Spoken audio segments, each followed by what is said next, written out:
JK Yadav Films present Shivam Studio, Patna. DJ Amit Apahar.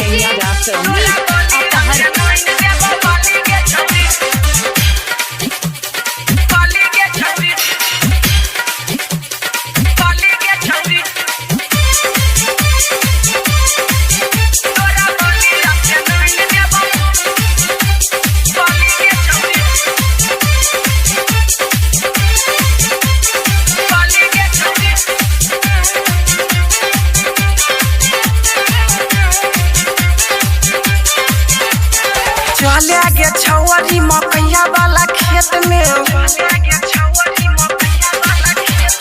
चले गे छौरी मकैया वाला खेत में, मजा खबतिया नहीं देबौ पेट में। हमरा के बुझा नहीं जाली गे छौरी, तोरा बलिया से नहीं देबौ बाली गे छौरी, तोरा बलिया से नहीं देबौ बाली गे छौरी। DJ Amit Apahar.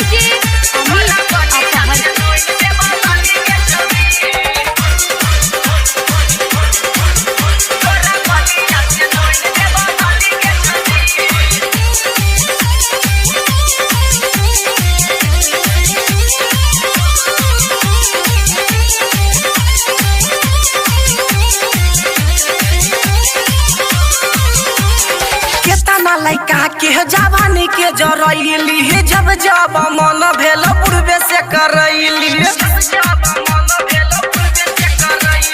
हमारा के काहे ते करै छी निदागे, तोहरे याद पर हम भेलियो फिदागे। देखे तोहर होठा लाली गे छौरी, तोरा बलिया से नैन देबो बाली गे छौरी, तोरा बलिया से नैन देबो बाली गे छौरी। DJ Amit Apahar.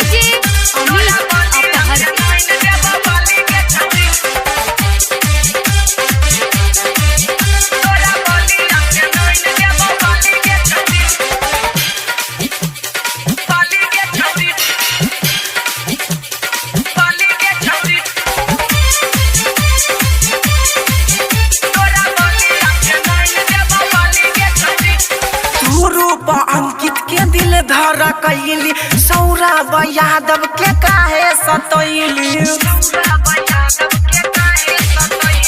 बतिया के बुझा न करे इनकार गे, तोहरे से हम करबो भर दम प्यार गे।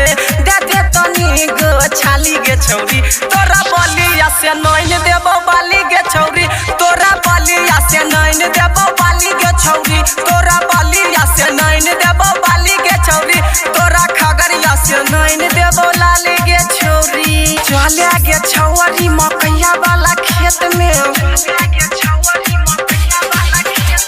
चले गे छौरी मकैया वाला खेत में, मजा खबतिया नहीं देबौ पेट में। हमरा के बुझा नहीं जाली गे छौरी, तोरा बलिया से नहीं देबौ बाली गे छौरी, तोरा बलिया से नहीं देबौ बाली गे छौरी। JK Yadav Films